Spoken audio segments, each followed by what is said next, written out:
Your thoughts. Who do you think is going to be able to take this first series of the day? Will it be Super Rejects or the Super Frogs? And we are going to see Chan coming in on that Moonkin, and I can only imagine how happy that makes Super Tease's heart. I think that there's a bit of an elephant in the room. The head-to-head for these teams throughout the year, 15 wins for the Super Frogs, 3 wins for the Super Rejects going head-to-head. So we're going to get to see how Battle for Azeroth evens out those odds, because Super Frogs have dominated Super Rejects throughout the year.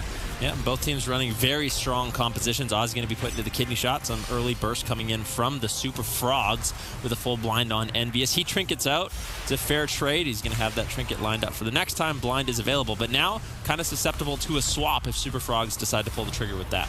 Yep, Super Rejects playing that Demon Hunter Enhance. And I actually think Restoration Shaman is the best healer. We saw Chaz playing Paladin, but the susceptibility of that is the Paladin gets attacked and run down really fast. You cut a Paladin's cooldowns in half when you go after them. So the Restoration Shaman doesn't have that same weakness.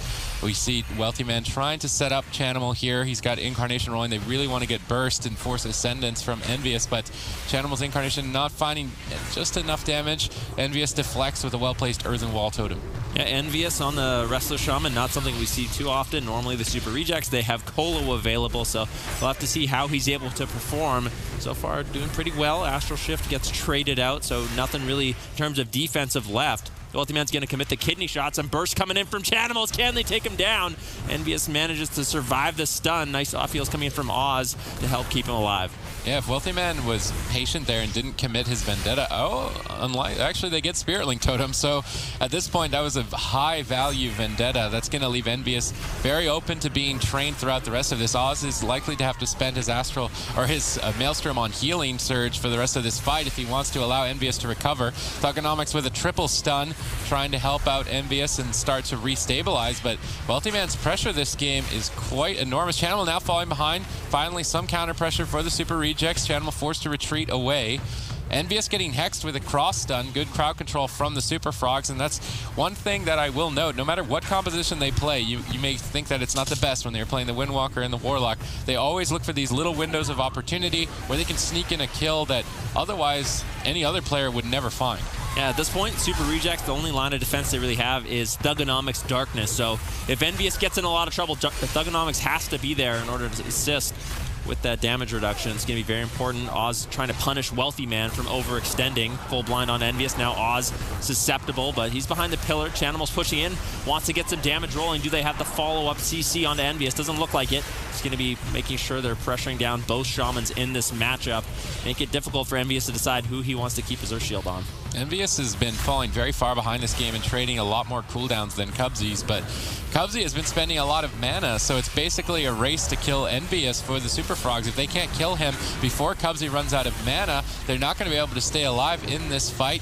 They've got Vendetta cycling up very shortly. Wealthy Man, he would have liked to have gotten Envious's trinket with blind, but wasn't able to find it. Now he will be able to easily trade with Vendetta, although getting interrupted into a stun could be devastating. Envious trinkets, trades that Earthen Wall Totem.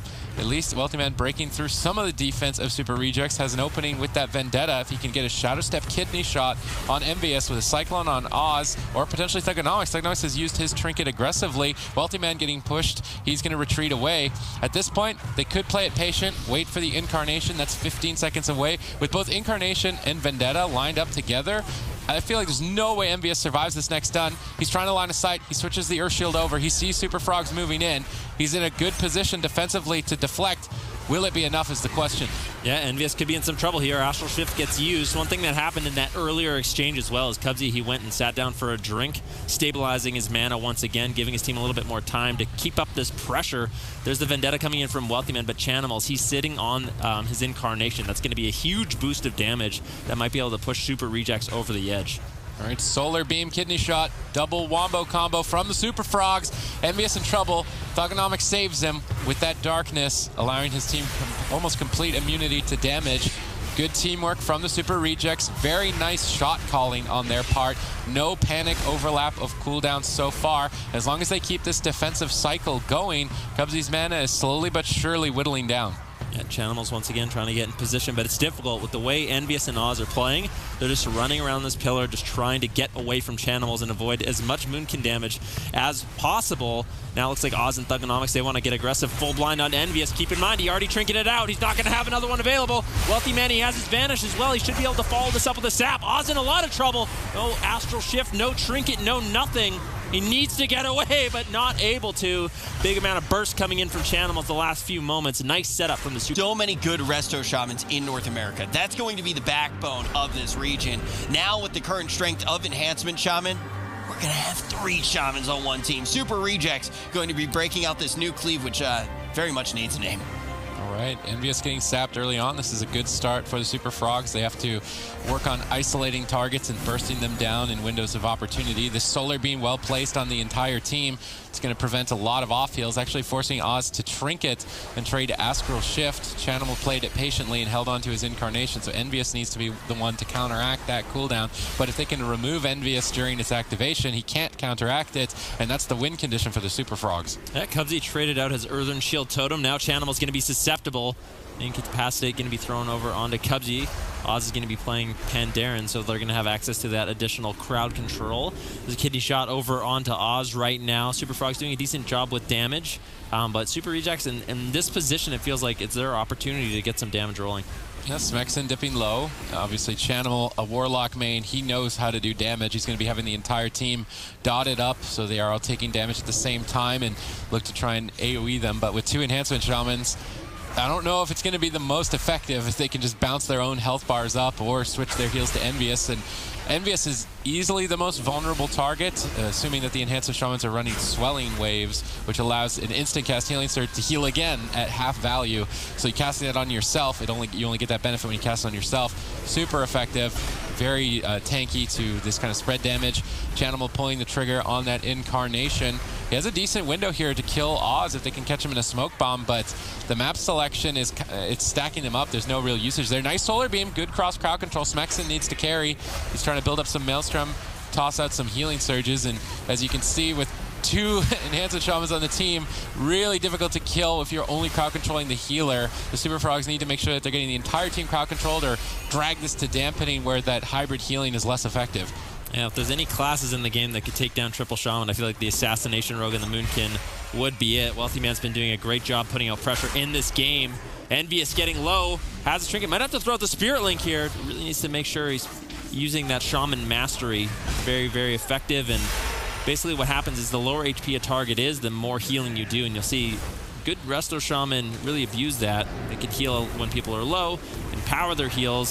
Sometimes less experienced Shaman, what they'll do is they'll overreact to situations, overtrade cooldowns when they don't really need to. I think double Ascendance from Oz and Smexen is a mistake.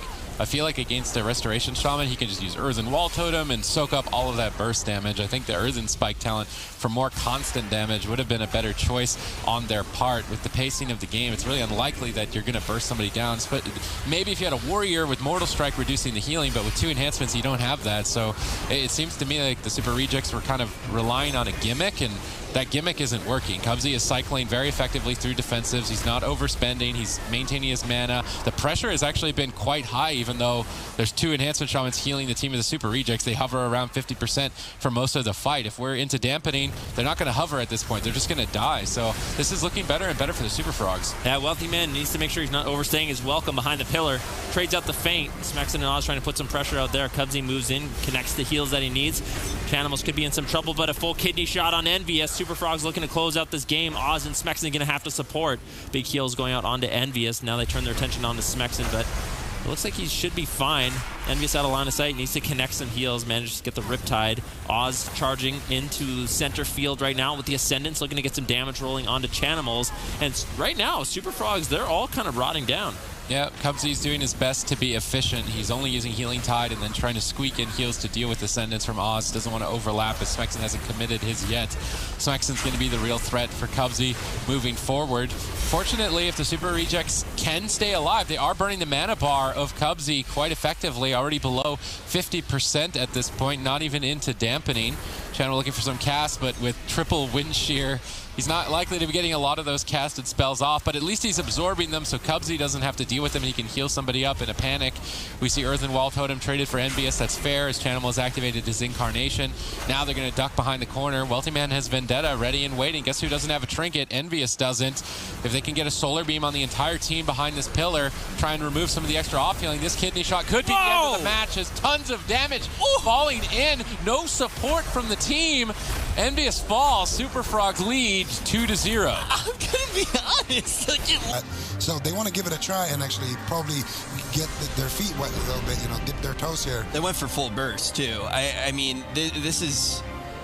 I think that we have a lot of potential, like Sid said, to see just an all-in, but we should call attention to the fact that this map could be a fitting final resting place. Yeah, it would indeed be a fitting final resting place, Rich, as it is a cemetery. I don't think it's the worst map, actually, to kite, because the Enhancement Shamans want a pillar to run around and heal each other when they're in trouble, but this doesn't really have a pillar. So long as Chanimal kites effectively, Wealthy Man looking for some cheeky polymorphs, trying to set up as Chanimal is building up those stacks. He uses the gateway to escape the double ascendance from Oz and Smexon. The double ascendance makes more sense against two ranged classes because ascendance turns you into a ranged class from a melee class's enhancement, so it does make sense in this matchup specifically. They do have the triple groundings. Oz is holding on to his. I think they may be relying on Oz as the one to interrupt that huge drain life, but if you rely only one player on the team and the other team knows it's that player, they can control him and deny his denial. So I think it's important that at least two members of Super Rejects are ready and waiting for that drain life. I think I would have actually rather seen Smexon on the Warrior as well. I feel like Warrior Enhancement Shaman, Resto Shaman would have been better into attacking a Warlock, but yeah. I guess they just wanted to try out the double Shaman or triple Shaman once again. Chanimal's going to be looking to get aggressive right now.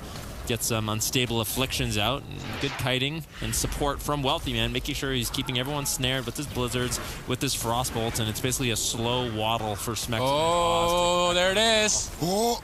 Oh, Pandaration. Yeah, they have Panda too. Oh. How many stops do they have? 6 stops, 7 stops. Chanimal got through like 3 wind shears in a row, and he's like, okay, now is the time. You crowd controlled the healer. Let's press drain life, and Quaking Palm is like, yeah, no. I don't know how Chanimal's going to get through this. I actually don't know how they're going to win this matchup if they're not one-shotting with Drain Life, and it just feels like with Quaking Palm, it's just too many stops. Chanimal's going to have to get through a lot of those, or Super Rejects, honestly, is going to have to make a big mistake. All right. Chanimal's been doing great kiting, but Cubsy is actually still falling behind on mana, so it's likely he will have to try and drink, and it looks like that's what he's doing in this current situation, and it's the perfect time to drink when the other team is being pressured. He saw Envious at 40% health. It's really difficult as Super Rejects to push in and stop a drink when you're low health, so it's a really good opportunity as Cubsy to take a drink, go back to full mana in this position. But we'd like to see him, there's the Innervate. Comboing Innervate with Tree of Life allows the regrowth that you cast to be free, and it's your most expensive, one of your most expensive heals, so it's a smart idea to combo those together. Cubsy saves a lot of mana as a result. Wealthy Man's been getting a lot of polymorphs. This is a really clean setup by the Super Frogs. If Chanimal can get one of those drains going, if he can sneak it in somehow, it could be devastating. Yep, Cubsy throwing out some very effective heals at this point. Looks like Oz may have disconnected here. And Super Frogs, they're looking to take him down. I mean, play to win. It's a tournament setting. They are not obligated to wait, although it does look like Chanimal wants to. He's playing it out, just giving them a chance. Wealthy Man definitely doesn't want to play it out. I could, as a mage against triple grounding totem, I'm pretty sure you don't wait. So I'm very surprised to see Chanimal waiting. I mean, it's one of those things where I kind of, obviously, if Super Frogs just decide to end it here, by all means, they're not required to wait. But how often do you get to see somebody's win condition be drain life against 2 classes that can just heal themselves up to full in 5 globals? Like, it's this crazy matchup that we have here right now between Enhancement Shaman and Affliction Warlock that we did not expect to see when we woke up in the morning. I want to see this play out. Like, I really want to see this play out. You can't go for a Roddy win condition on the side of Super Frogs, which is so interesting. You could see rot pressure coming out, and then Oz and Smexon are using those, all of their Maelstrom, investing that into healing. And then all of a sudden, Chanimal needs to set up for these inevitable demise kills, these big ID kills based off the back of a Death Bolt, too, maybe to get in a little bit of extra crunch. It's a really cool matchup. I do want to see it play out, but it does seem that Oz's internet is completely kleptified. Kevin's actually playing the Feral Affinity, so he must have been watching the tournament yesterday with Botar, and he wants to get aggressive with that cat affinity and do some damage and stun lock. I think it's a good pickup in this composition. You've got two targets that are high priority for the enemy team. They want to be shutting down both the mage and the warlock, so you as the druid can get away with picking an aggressive talent, and that's a smart choice by Cubsy. This is obviously not the best result here, but you know what? Chanimal as Affliction Warlock, as a technicality, has managed to win a game in a tournament, so we can give him... Can't stop competing. Like, I feel like it's just so core to him. Now he's going to come out here with the fire, though. Potentially think 72% of you think that Casca's Angels are going to be able to take that. I think that it's fair. Mirror matchup here. Who's going to be able to close this one out? All right, Dilly's last chance. Let's see how he can do going head-to-head against Dallas. Dallas has competed a few times throughout the year. They've got 59 points to their team's name, so they're definitely contenders. Currently with both Priests locked down in crowd control, it seems that Fuse traded his personal defensives, whereas Milkman opted to use his cooldowns. I feel like that does give a bit of an advantage to Dallas moving forward. Cyfox is going to have to be careful with his trinket. If he trinkets aggressively, that is something that Dallas can look to punish. We see crowd control initiated. Photix immediately using pain suppression during this stun, as it's likely to be followed with freezing trap. Dilly actually waited. He didn't immediately freezing trap. He's waiting for the cooldown of pain suppression to fade and then goes for the freezing trap. This is a nice play by Dilly. It is a nice play for him. They get the stuns over onto Fuse on his incarnation, reducing damage. One of the things I do want to call out is that Photix is actually running the Dark Archangel. Meanwhile, Milkman is not running that talent, so less damage coming out from his team. But it doesn't seem to matter at this point. Fuse just takes so much damage, and Dill proving why his team is the better jungle in game one. Definitely seeing the big damage come out from Casca's Angels. A very quick blind to start off this series, down in the books as quickly. I think the other thing to take into account is that usually in a longer match, the better team wins because there's more opportunities to make mistakes. So the worst team is going to make more mistakes in a longer period of time. So Casca's Angels' talent choices focused more on defense, extends the match, and leaves more opening for Dallas to make mistakes.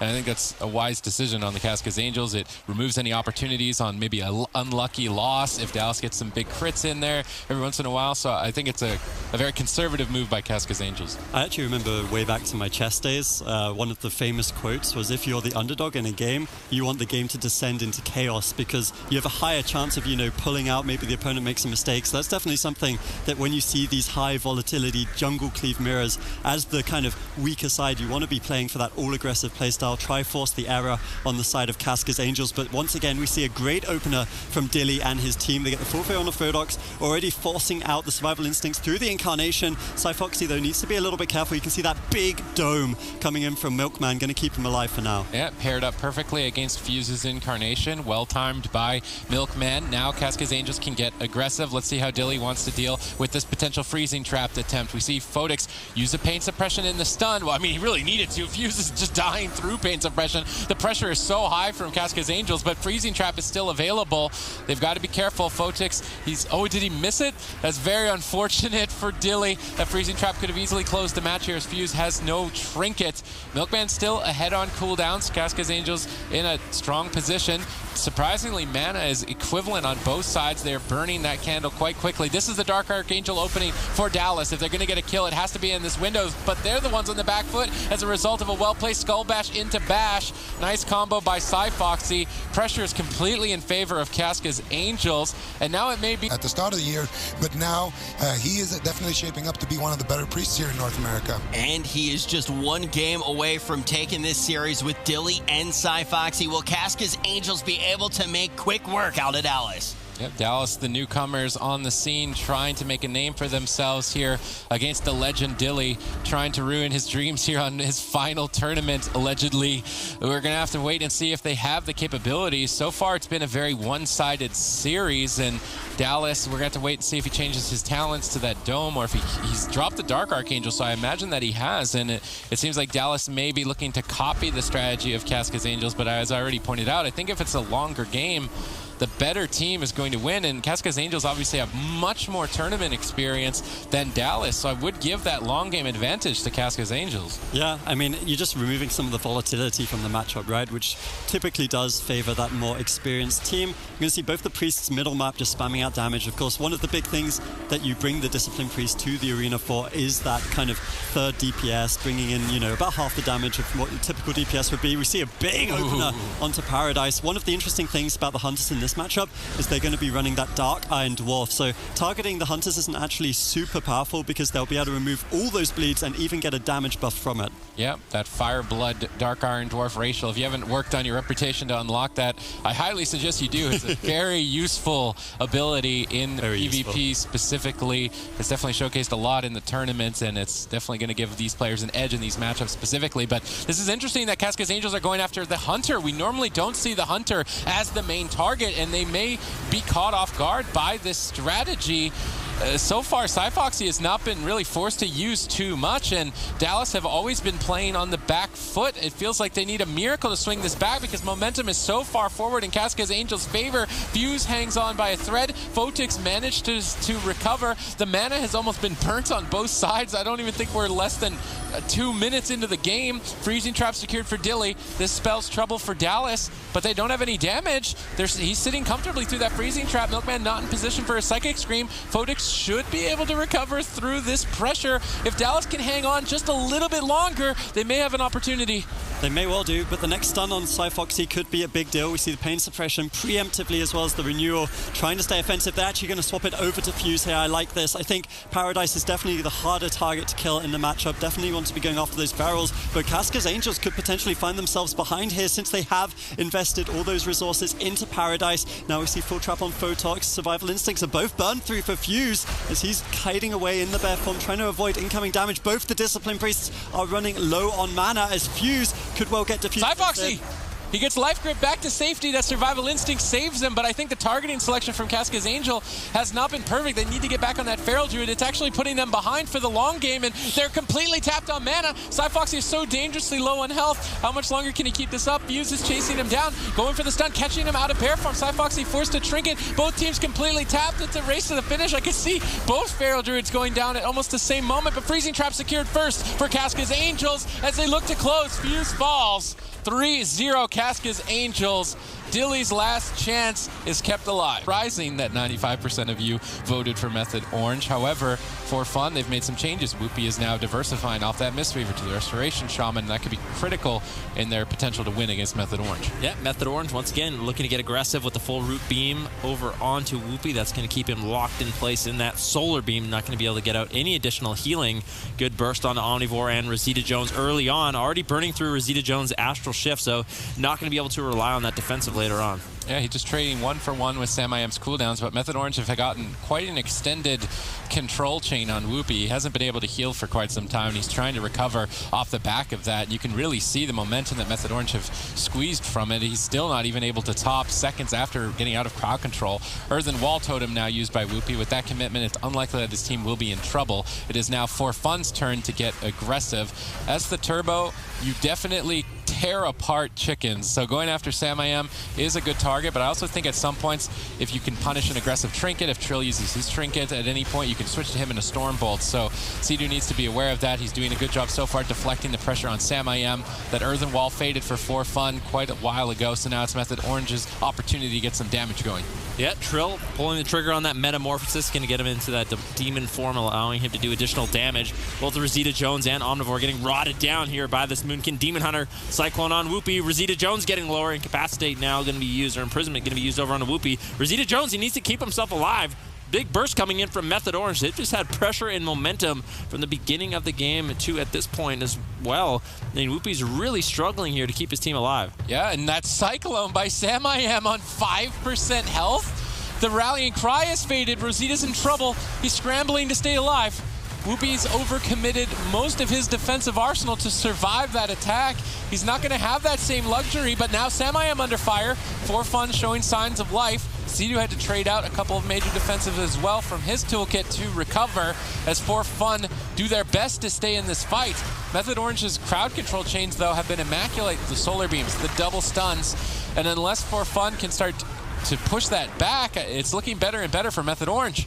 Yeah, another win condition for Method Orange, of course, is going to be that mana rift for Trill. He's going to be able to constantly drop that little purple circle on the ground that you see on top of Whoopi. And if it expires, it explodes, doing damage and reducing Whoopi's mana. So if he can consistently land those, Method Orange will have a mana lead moving forward into the game. Sam-I-Am repositioning across the map wants to kind of drag Rosita Jones and Omnivore into basically an inopportune spot, or not an ideal spot for Whoopi to actually get these heals out that he needs. Whoopi now in midfield, susceptible to crowd control. If they can land a cycle or anything, maybe they don't even need CC with how much damage Method Orange is able to put out. They need to be careful not attacking to Sam-I-Am's Thorns. That redirects damage to the target that's hitting him, and they both put themselves in a position where they're just dangerously low. And Whoopi, man, that was a big risk going for a slow casted healing wave instead of just trading the Spirit Link Totem.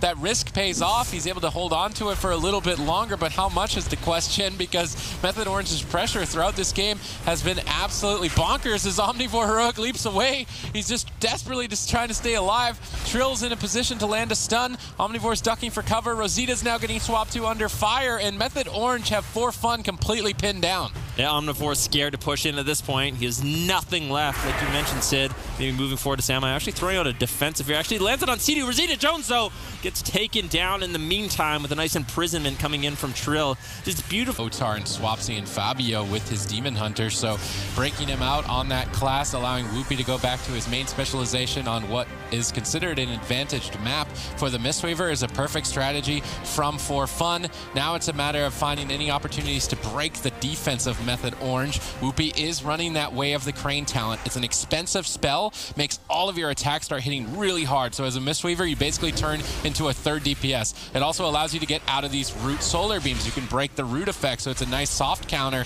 against a balanced druid. So this composition all around could be an answer for Fun to deal with Method Orange. Yeah, but like you said, it's very expensive. If Trill can continuously land stuns onto Whoopi, burn his mana with the Mana Rift, For Fun doesn't have a lot of time to try to close out this game. If we look at cooldowns exchange in the opener, Method Orange, they're looking good. Sidu into a full Stormbolt, though, has to activate the Ascendance and the Astral Shift to keep himself alive. Whoopi gets out of danger as he rolls away. Sidu trying to baiting Rosita Jones and Omnivore out of line of sight to allow Trill and Sam-I-Am to get some good, consistent damage out in this room. And these are the kind of places on this map that you can utilize to your advantage. He's also pulling Whoopi out of range of his portal by going all the way to the back of the starting room. Sidu's positioning on the new maps throughout these cups has been phenomenal, but the pressure is still mounting. They've actually managed to pull all of Sidu's defensive arsenal. Omnivore is slightly on the back foot here, but they're still ahead on cooldowns. If For Fun can just stay on top of Sidu, I'm not sure how much longer he can deal with this. Yeah, taking a lot of pressure. Earthen Shield Totem's going to be available shortly. Cyclone on Whoopi. Omnivore in a lot of trouble. No Trinket. Die by the Sword's about to fade. Omnivore very vulnerable in this situation. Trill and Sam-I-Am trying to connect the damage. Darkness gets dropped out by Rosita Jones, the last line of defense to keep For Fun in this tournament. This crowd control chain from Method Orange just completely shut down Whoopi. He didn't get any of his Way of the Crane. He got crowd controlled perfectly despite being under pressure. Method Orange, and gentlemen, will For Fun be able to battle back against Method Orange? The Titans of North America looking to get their first place finish here and try and overthrow the Gosu crew. So far, Fun does not seem to be enough. They are setting up my strategy, though, so I appreciate that.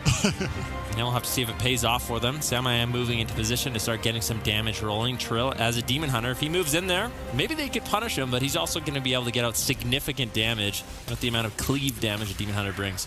They want to get Trill into the choke point, so Trill fell for the bait. Let's see how they decide to set this up. They've got him locked in the room. No Ring of Peace just yet by Whoopi. Sidu's actually able to easily heal in this position, and they're stacked up for triple stuns. This is not what For Fun wanted to have happen. Doesn't look that fun. I mean, Whoopi's just hiding in the corner of the candlestick. They have to be doing things. They can't just hide in the room. They need some crowd control, some Ring of Pieces. They're just standing there and letting Method Orange do whatever they want. For Fun, need to start getting some counter pressure. Well, as a Fire Mage, you know, being locked into this room and not being able to kite at all is not necessarily the best spot to be in. Cold Snap gets used by Rosita Jones, gets lower and lower. They might be able to just take him down instantly.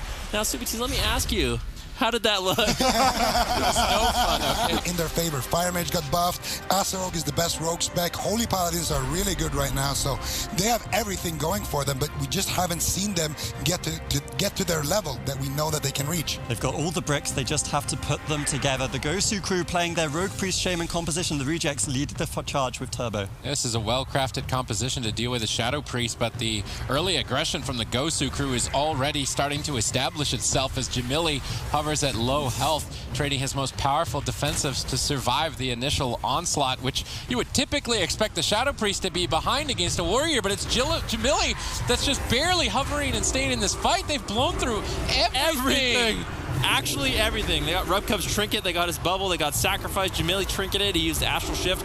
The opener from the Gosu crew is insane. The amount of CC, the amount of utility, their timing is just so perfect that they're able to force the Rejects already so defensive. And this is a matchup I thought would be favored for the Rejects, but with the way the Gosu crew's playing, I don't know if they're going to be able to win. I mean, at this point, they could just close it out. Crowd control on 2 members. They continue the chain. Jamili's getting just completely destroyed in game 1. They're trying to create a window of opportunity here onto Peekaboo, but they just don't have the crowd control. WMChi is just getting these bad manner mind controls at low health and really making it difficult for Rubcub to recover.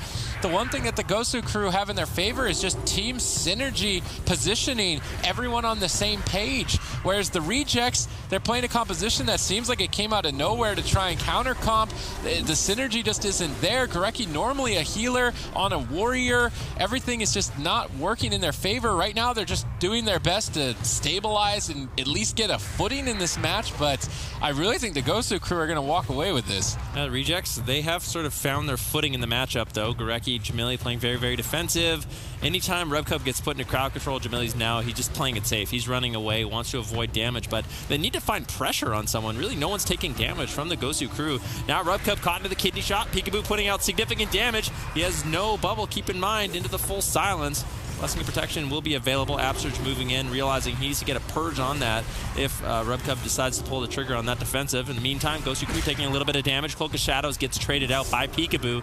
The Absurge had to trinket as well, so there is a clear opening for the Rejects. Right now, no trinket on Absurge or Peekaboo. That's a vulnerable situation for Peekaboo, as it's likely to be the kill target moving forward with the Rejects. And despite such an atrocious beginning to this match for the Rejects, they have managed to drag it out long enough to have a window, but they need to keep going a little bit longer. Jamili on the back foot as Peekaboo launches an attack.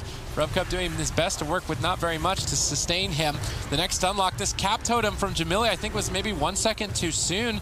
They line it up with a wind shear, but I would like to see the Hammer of Justice on Absturge, a longer crowd control effect, because it's just not long enough and Peekaboo's going to survive. Yeah, and one of the things about the Holy Paladin that makes them so strong is their ability to dispel poisons off their teammates, and that's a super effective thing to do against an assassination rogue. So that's why Rubcub can stabilize for a long period of time, especially when all 3 members are grouped up together. He's going to get a lot of use out of that, and it's going to make it difficult for Peekaboo to get out the damage we normally see from him. All right, Rubcub trying to recover. He doesn't have much to work with. His team's dipping low, but so is Peekaboo. Absturge needs to make sure that Peekaboo can stay aggressive.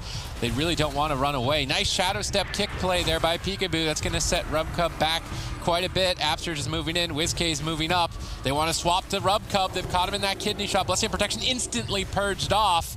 He's trying to fake cast to potentially a wind shear. He's line of sighting it. Good positioning from Rubcub. Fortunately for the Rejects, they do have the best Paladin in the world, in my opinion, to keep them going for a long game and give them as many openings as possible. Yeah, Rubcub could be in trouble now. Peekaboo all over him. Gorecki and Jamili have to play a little bit of defense here. I think they're on the wrong target. I don't think it's worth being on WMChi at this point in the game. Still has Dispersion, pretty much has everything. They need to punish Peekaboo for this over-aggression onto Rubcub. Rubcub does stabilize as Gorecki and Jamili make some damage over onto Peekaboo, turning pressure in their favor just a little bit. Rubcub finally tops himself off, and now Absurge and Peekaboo are actually the ones on retreat. Yeah, mana is fairly even, which we would not expect, and if the Rejects keep this going, they might be able to pull a deep dampening kill. Peekaboo's moving forward. He doesn't want to go into dampening, but he line of sights his team, and he gets mass dispelled or dispelled. Was Absurge actually in a position there to dispel that? The teamwork between Absurge and Peekaboo is immaculate. They know that he's the kill target. He's always in line of sight, dispelling those stuns instantly. Where I thought Peekaboo was exposed, Absurge was right there and ready to catch him. Gorecki jumping into battle stance. He wants to get some work done here. Jamili has Ascendance. There's the Stormbolt onto Absurge. Let's see if they pull the trigger on this. They go for the Hex. Good crowd control chain right now by the Rejects, but Peekaboo's just not taking any damage. I believe Absurge pre-earthen wall totem right before that crowd control, and it denied all the damage. Nice preemptive move from Absurge. The Gosu crew definitely on point today. Yeah, Stormbolt is one of the abilities that does not instantly stun you. You actually have a visual cue before it happens, so Absurge seeing that quickly reacts with the Earthen Shield Totem, denies a lot of its incoming pressure, but Peekaboo still taking quite a bit of damage, having to play more defensive now. Stormbolt gets used by Gorecki once again, really trying to pressure down Peekaboo and force them into a defensive spot. 3% dampening at this point. Absurge leading on mana, surprisingly. Normally you'd expect the Holy Paladin to have a little bit more. Big setup onto Jamili with the smoke bomb. Caught into the stuns. Can he get out of it? RubCub in the silence, trying to keep Jamili alive. Uses the Blessing of Sacrifice. That's going to basically transfer all the damage from Jamili to RubCub and keep Jamili alive. Yeah, Peekaboo doing what he can to keep the Rejects on their toes, but that smoke bomb play doesn't result in a kill, which means that threat is now off the table and the Rejects can play a lot more aggressive. Pressure is going to start to mount as we've just stepped foot into dampening. RubCub almost tapped on mana. Peekaboo making a swap, trying to go after RubCub, but there's no crowd control on Jamili. He can easily support. RubCub survives the stun lock. Now trying to get back to the pillar and out of line of sight. I would think he's risking a lot by staying in center field. I mean, Peekaboo, he groundings the Hammer of Justice. Nice play from Absurge. He's really predicting the Rejects. He's reading them like a book, and so long as he keeps doing that, I would say they're going to take this. The positioning from the Rejects, though, makes it very difficult for the Gosu crew to actually clean up the game and actually win. If they can just run around behind the pillar together and just attack Peekaboo every time he overextends, it becomes very difficult. Jamili, though, into the kidney shot. Good burst coming in. He has the trinket. He has the astral shift. RubCub still has his bubble, but he did trade out his trinket in that exchange to keep Jamili alive. Now you can see WMChi pushing in, getting some crowd control onto RubCub. RubCub almost completely tapped on mana at this point in the game. I don't know. I don't think the Paladin is going to be able to stabilize when he's Once he's I think the game's over. Yeah, and I mean, Jamili could carry. He needs to be using that Maelstrom on Healing Surge rather than damage, though, and that reduces their kill potential and allows the Gosu crew to keep snowballing. Good crowd control. Jamili dips low. They trade out and overlap. This is a critical error by the Rejects. The shot calling falling apart a bit there, and that's going to leave an opening now, moving deeper into dampening. As you pointed out, RubCub's almost tapped on mana. The Rejects are now on a clock, but fortunately they've got an 8-second window here. If they got that Stormbolt, RubCub has the Divine Shield. They get the Hex. 1 second before Absurge's trinket is available, but now they need damage. Where is it? They don't have it. Peekaboo stays alive, and RubCub is the one who's got basically nothing left to work with. Yeah, Gorecki's going to have to avoid damage by using that dive of the sword early. WMChi realizing they're going to win this game. He pushes in, gets the silence on a RubCub. Jamili into the cheap shot. No defensives available. Full kidney shot on RubCub secured. Peekaboo turning his attention onto Jamili, looking to claim game number 1. Yep, game number 1 in favor of the Gosu crew. Clean play coming out on their top-tier composition. Besides, the Rejects came second at the Spring Finals running this. Can they pull it off against the Gosu crew? Yeah, so we're going to have to wait and see. I really want Jamili and Roasties to be on the same page, put in maximum effort, just for RubCub's sake, because I feel like RubCub's putting everything on the table and he's getting let down. So I really want to see Roasties and Jamili at least step up their effort and their teamwork. If they can do that, the Rejects can definitely still take this. Yeah, Peekaboo denies the opener from the Rejects with garrotes and cheap shots. Very, very effective. Absurge already trinkets out of the blind, I believe. Full fear on a RubCub. Jamili in some trouble. Well-timed Temporal Shield will keep him stable, but still, the Gosu crew, they're able to counter pressure a lot from this opener. Yeah, Dragon's Breath there. Unfortunately, diminishing return from the blinds. Absurge was able to break up the chain with a well-placed grounding totem. Now Jamili will be on the back foot while they wait for that extra crowd control. In the meantime, Peekaboo setting up a chain of his own for the Gosu crew to potentially force an ice block from Jamili. The chain gets trinketed. RubCub breaks out. Now it's the Rejects' turn to bounce back as everyone's locked in crowd control. Jamili is on the back foot, but CC is in their favor. Let's see how much longer they can keep this going. Doesn't seem like they can keep the chain. Now RubCub is on the back foot. Jamili dips low. Both teams come out swinging, but I would give the favor to the Gosu crew. I think there's no question about it. If their main objective is to kill WMChi in this game, I feel like it's a losing objective, and it's not going to win them the game. But maybe they'll prove me wrong. Jamili's still under fire, taking good pressure from the Gosu crew. RubCub uses the ultimate sacrifice to keep him alive. Denying the cauterize and the ice block from Jamili. So I think it's smart. Rejects trading out the defensives appropriately. Avenging Wrath's going to be used by RubCub. They're looking to get aggressive. Roasty's taking some damage, though, as they make a swap onto him. WMChi and a kidney shot. Full Hammer of Justice on Absurge. Maybe they can force out the dispersion here, but Roasty's so low. Good counter pressure from the Gosu crew with a fierce silence onto RubCub and Jamili. Rosty's barely hanging on, basically using everything in his defensive toolkit. I mean, RubCub had to as well. Unless they kill WMChi in this counterspell 2-second window, it's not happening. Earthen Wall Totem from Absterge preemptively denies the kill, and Absterge has just been mind-reading his opponents throughout this, grounding incoming crowd control, preemptive Earthen Wall Totems. As long as Absterge is keeping this play at this level, I don't see how the Rejects are going to find a way to win. And now with so many limited defensive options, WMChi's damage is going to be that much more so devastating. We can see the Rejects, they're scared. They're hiding behind the pillar.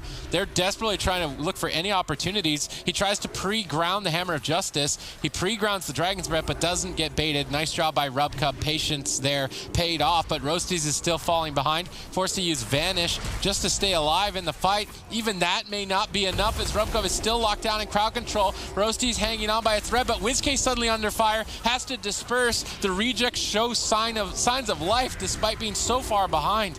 Yeah, but they traded out a lot in order to get that dispersion, and it looks like they're going to be running away looking for a reset once again. Jamili's throwing out the polymorphs, wants to slow down the Gosu crew. Rosty's gets a re-stealth. Not bad. WMChi, he still has a found. No, that's unfortunate. WMChi still has his trinket and Void Shift to reset his HP. Abster still has the trinket and the Spirit Link. Now Rosty's into a full kidney shot. RubCub, any CC goes on him. This could just end the game right here, right now. Rosty's ultimately does get taken down, and the Gosu crew once again just showing dominance. It looked okay. That's played Enhancement Shaman in the past. I think that the way it plays currently, it should be showcased pretty well on his part. He's very good at just ducking away when he needs to, and it's also a little bit more pervy to improvisation. You can switch targets and kind of generate burst on your own. So I think it's wise that they're playing this composition. But this is not a good start in what is match point with RubCub, Gorecki, and Jamili all crowd controlled at the same time.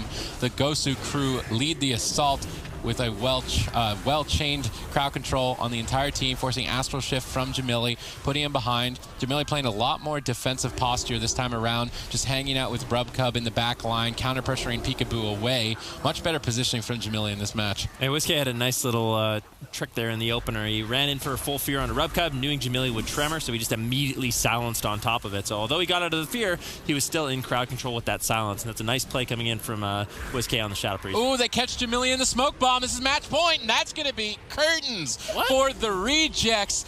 The Gosu crew are on fire. They've got immaculate shot calling. They've got 83% of you think the Super Frog's going to be able to make this look easy against For Fun, and we're going to see it again. Warlock Mage. Yeah, and this composition's super effective against what For Fun is running.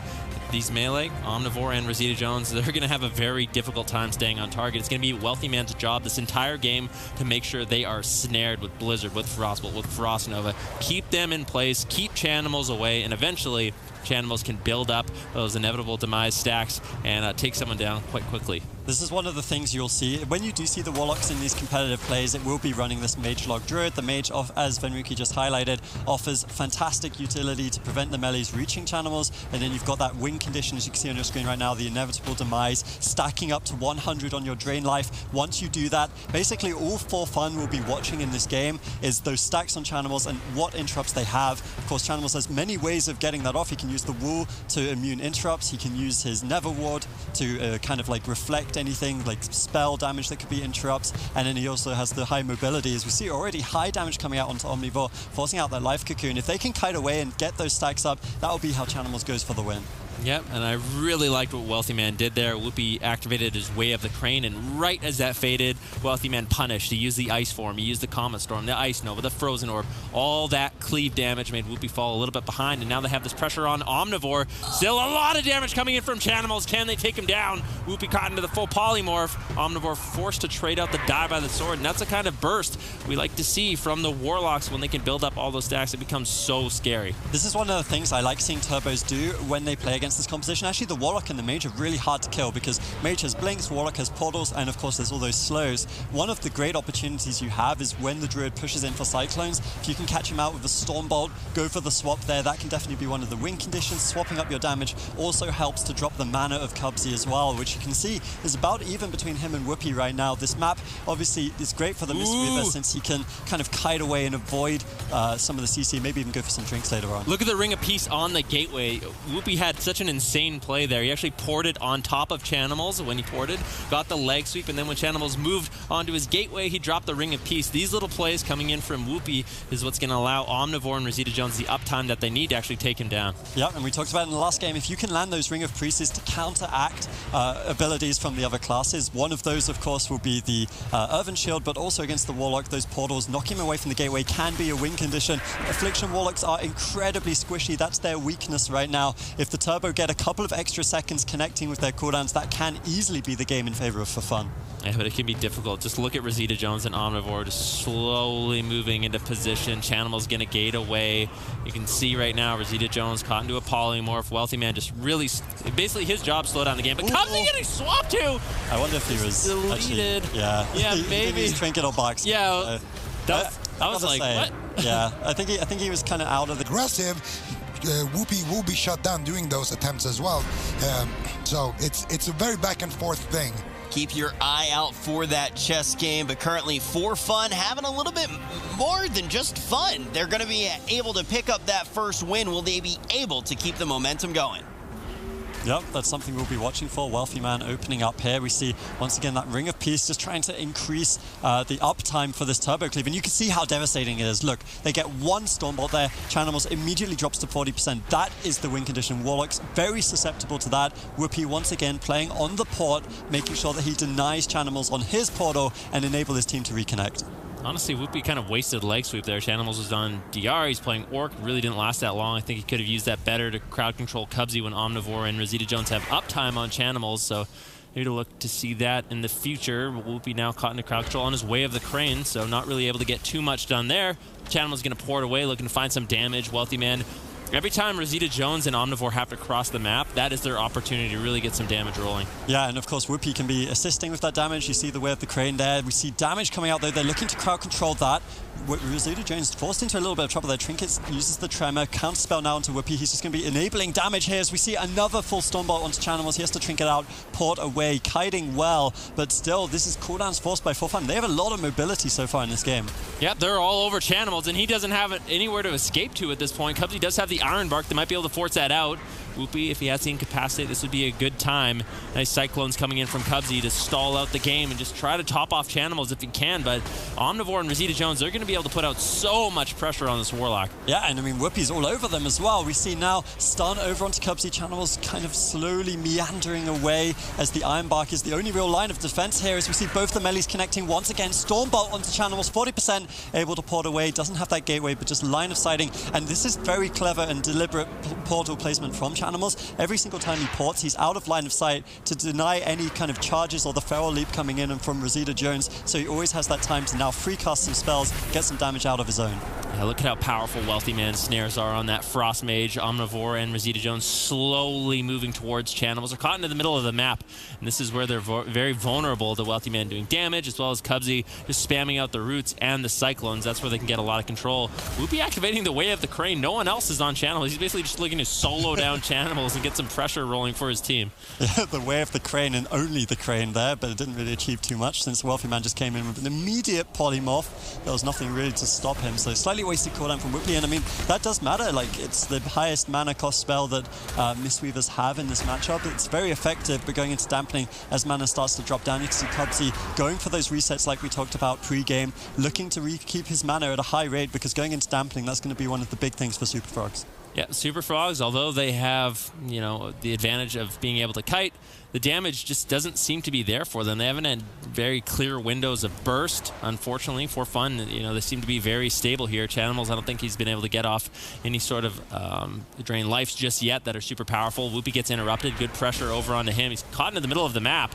Wealthy Man finally getting out some burst damage onto the enemy team. Chanimals getting low, though. Caught into the leg sweep. A lot of pressure. Cubsy has to use the Iron Bark to keep him alive. Might have to use the gateway here. It's so scary being that Warlock. Every single second, you're looking to set something up. up, it looks like, I mean, it just looks so scary for him. Like, he has to be very, very careful. Excellent cyclones and peels coming out from his teammates to keep him in this fight. Now we see a full sheep over onto Whoopi, trying to set something up, but it's so difficult for Chanimals. All the interrupts are being focused onto him. They're just denying him, building up those stacks, and of course, inevitably using them. Here comes the Drain Life. Let's see if they have an interrupt for it. They're looking for the kill here. Die by the Sword comes out. No interrupts available. Fully channeled, but the Die by the Sword will save Omnivore. That was a big opening for Super Frogs.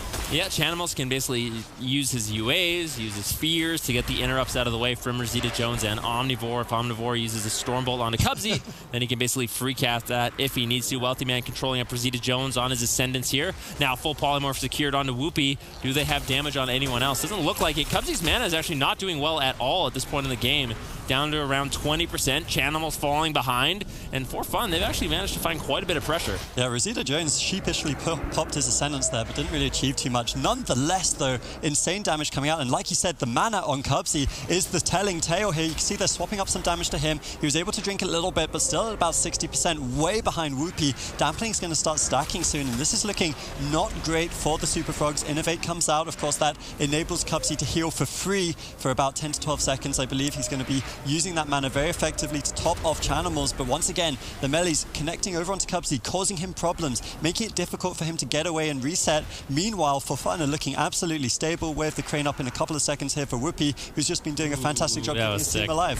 Chanimals actually ported the Stormbolt there, so finally an opportunity for Omnivore and Rosita Jones to connect on target. Chanimals just ports away while in that stun. Excellently done, and these are the kind of moves from Channels we want to see and what kind of make this composition work. Wealthy Man still trying to generate some pressure on the Omnivore, but his main objective is just stall out the game, allow his Warlock to build up as much damage. It's going to be very difficult for him to basically solo someone down as a Frost Mage, so needs to wait for his Warlock to have that damage to really assist.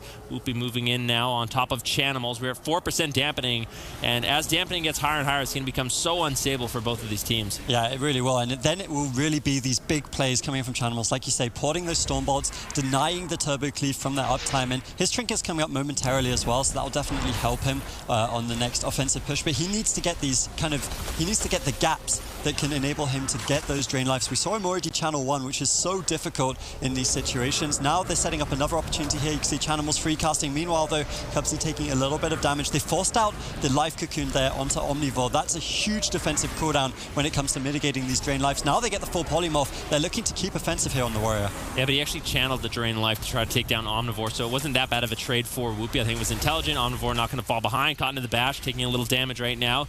Polymorphs over onto Whoopi. Wealthy Man doing a good job with the control. Realizing sort of the kill potential has been lost, so he's going to be polymorphing up Omnivore, just allowing Chanimals to rebuild and escape once again. But a nice Ring of Peace gets dropped by Whoopi, not allowing the team of Super Frogs to retreat too far. But luckily for Super Frogs, Wealthy Man has these really powerful snares that they can use. Blizzard's going to get dropped down once again as Whoopi charges in, looking to get some damage rolling on Cubsy. Could be in a little trouble. Yeah, I mean, they started going after the Cubsy. We talked about this at the Spring Finals. I think that Chanimals just caught all the European teams off guard by how good he is at kiting, and this is the matchup where he can excel. As a consequence of that, Fun is starting to go after Cubsy a little bit, but this game's actually starting to look better and better for the Super Frogs. They're landing the crowd control, they're catching these melee DPS in the open, and they're setting up these 3v1 situations. You can see here Bash Cyclone and Omnivore. Sheep's coming out. Rosita Jones, here comes the Drain Life. Might not have been all the stacks, as Rosita Jones does deflect that with the Astral Shift. Should survive for now. Yep, going to be completely fine, but that was a nice kill opportunity for the Super Frogs. I like how they're setting up these, basically these kill windows. Wealthy Man once again getting some damage rolling on Omnivore. He gets low away. The Crane gets traded out by Whoopi. A lot of pressure over on the Chanimals. Might have to gate away. Does so. Wealthy Man still just needs to buy Chanimals a little bit more time. Keeping up the snares, keeping up the Novas. Whoopi caught into the Polymorph, and they just need to reconnect again. Chanimals repositions his portal on this pillar and needs to just stall out as long as he can until that gateway is up once again. Yeah, Cubsy actually came out of a nice play there. When Chanimals ported away, he used his Ursul's Vortex and he stopped that feral lunge from Rosita, keeping him completely mid-map for a very long time there. And once again, these are the little plays that Super Frogs need to be making if they are to catch people in the open. Rosita Jones now caught midfield, doesn't have that Astral Shift damage reduction cooldown. He's trying to get over to Chanimals, but he's really struggling. Once again, you can see Chanimals line of sight fighting. He hasn't been connected to for a very long time now. Stormbolt, we might see the Iron Bar coming from Cubsy here. He needs to trade it out if he is to keep Channels alive, but Channels just ports away, running around the pillar the entire time. I'm curious if Cubsy's actually running the Effervescence Shroom for that freedom just to help, but even so, as mana starts to build up, it's going to be harder and harder for him to use that if he were using it, so I guess he probably wouldn't be. Channel's really struggling to kite right now. His next portal will be up in about 10 seconds. This is a good opening for fun. Yeah, Cubsy having to expend a lot of mana healing up Channels as he's tanking some of this damage from Rosita Jones and Omnivore. He uses the Innervate, nicely done. Polymorph on Whoopi. Omnivore could be in some trouble, has to die by the sword, but Channel's in a good position, basically just free casting UAs. Whoopi dispels, charges in into a Polymorph once again, but Omnivore could be difficult as this game goes forward for Whoopi to actually top his team off. And on the other side of things, Cubsy, if he keeps allowing Channels to get these melee on him for a long period of time, it's going to be really difficult for him to maintain his mana, having to spam out regrowth. Yeah, and we can see once again, Astral Shift was forced on Rosita Jones, and they have the Unending Resolve on Channels. As Zico said in the pregame, this Unending Resolve could be an opening. We see now the Drain Life coming into Whoopi, but he deflects it with a beautiful defensive core, and there the Diffuse Magic will reduce a lot of that incoming damage from the mages, the Mage and the Warlock here. Now they have the time to go offensive. Channels has no stacks at this point. This is the time where For Fun can push in, look for the kill. There's no real threat on the side of Super Frogs right now. I'd love to see them push in, but Cubsy at the same time is going for a drink, and the melee is so slow, they can't do anything about this, Van. Yeah, Cubsy just sitting in stealth. The longer he can sit there drinking, the more mana he's going to be able to generate. He uses he uses the Ring of Peace to try to deny, unfortunately missing it. Wealthy Man getting a little low though, doesn't want to throw away the game. Luckily for him, Rosita Jones and Omnivore not really able to have that much uptime. Channels repositions to another pillar. We haven't seen him here at this point of the game. Might want to actually relay his gateway as well, as he's so far away from it. This is an opportunity for Rosita Jones and Omnivore to get onto Channels. No gateway anywhere near him. And if they can get a little bit of uptime, Channels could surely go down. This is an interesting strategy coming up For Fun here. They're actually starting to split Channels on his mount in the back line. Just so hard for them to connect to him. And if they can actually attack Wealthy Man, he might even be a better target. Not a good target. Now they're swapping over to Cubsy. But I mean, at least then they're going to stop a little bit more of the slows. We see Drain Life coming in though on Whoopi. He's using all his defensive cores, but he might just end up going down through this, as the bubble won't do as much in 35% dampening. Channels finds the opening and Super Frogs find the win. And that's some clear win conditions. Rosita Jones on the Mage, most likely going to be playing the Kleptomania. You can remove basically all the heal over time effects Cubsy has available, so they can do setups like Whoopi pushes in, gets the Incapacitate Leg Sweep, you use Kleptomania. All of a sudden, Channels has no heals. Or you can use Omnivore's Intimidating Shout onto Cubsy, use the Kleptomania, and Channel has no heals. And if Omnivore and Rosita Jones can get enough uptime, it's going to be very scary, but they're actually just all in Cubsy. He's caught into the stun. Barkstein's going to be used. Shout of Fury, Fear, Polymorph, everything from the Super Frogs to keep Cubsy alive, and ultimately he will manage to survive, but at what cost? Yeah, I mean, he uses his Trinket, uses that Tree of Life, and I mean, the fact that he's playing Tree of Life alone is already a cost, because it prevents him having the Solar Forest, or more likely the Cultivation, which is kind of more passive healing, easier mana efficiency, so he won't have that available to him. And I mean, like you say, I think that Kleptomania is going to be a huge factor in this game. If they can land any crowd control into Cubsy, they'll be able to Kleptomania all the hots from either him or Channels, and it doesn't matter if they get stolen back by Wealthy Man, because they're still not going to be affecting that kill target. Channels now, of course, being the guy that they're trying to get the damage onto. They're just looking for kind of an opportunity to land something onto Cubsy. Channels porting into the room isn't going to help his Druid very much either, since the Druid, it looks like they're trying to get a swap over onto him. Ooh, he manages to get the bear form. A lot of burst damage onto Cubsy though. Way of the Crane not available for Whoopi, and Cubsy actually has to trade out the Iron Bark. If Whoopi can sit on the Way of the Crane a little bit longer, Combust is coming up. This is a huge opportunity for Fun in the future onto Cubsy, but they're still trying to take him down. Omnivore in the meantime trades out the die by the sword and just goes down. That is the susceptibility of the Mistweaver Monk, and Super Frogs, they managed to capitalize on it. Looks like Hosey into the pincer. Will we see Super Frogs find it here and pick up a series win with an Affliction Warlock, or will For Fun be able to extend this to a Game 5? Yeah, For Fun, they really focused on sort of setting up one-shots for Cubsy in the last game. I think if they just really focused on taking down Chanimals and committing, you know, the combustion there, the Way of the Crane onto Chanimals with some good crowd control in the right moments, it's going to be scary for Chanimals to survive. Yeah, I mean, I think that's definitely an easy kill for them. The swaps to Cubsy, they were pretty devastating last time, and we can see once again they're opening up on him, forcing out that Barkskin. He preemptively got the bear form down though, so that's going to prevent him trying to use his Trinket, trades out Tree of Life. Wealthy Man taking a little bit of damage, but I think think one of the other things to consider with these Cubsy swaps is it enables Chanimals to get off those drain lives. You can see he's channeling one right now, force out the life cocoon. It would just be a safer strategy to tunnel down the Warlock, get as much uptime as possible, and really focus on denying that win condition for Super Frogs. Well, as a Mistweaver monk, you don't want to have a Warlock and a Mage just free casting on you the entire time. Definitely very scary to just be caught into the fears, caught into the polymorph, so Whoopi really has to pick his moments for when he wants to move in. Chanimal's getting on some UAs right now, a little bit of consistent damage over on the Omnivore. He's caught into the bash. Chanimal's loading him up with dots. Rosita Jones seeing it, wants to help out. Dragon's Breath and polymorph. Wealthy Man responds with his own polymorph, and you can see Cubsy. He's just positioned so far away now in bear form, and I think for fun to actually close out this game, they need to catch Cubsy off guard, but he seems very prepared now.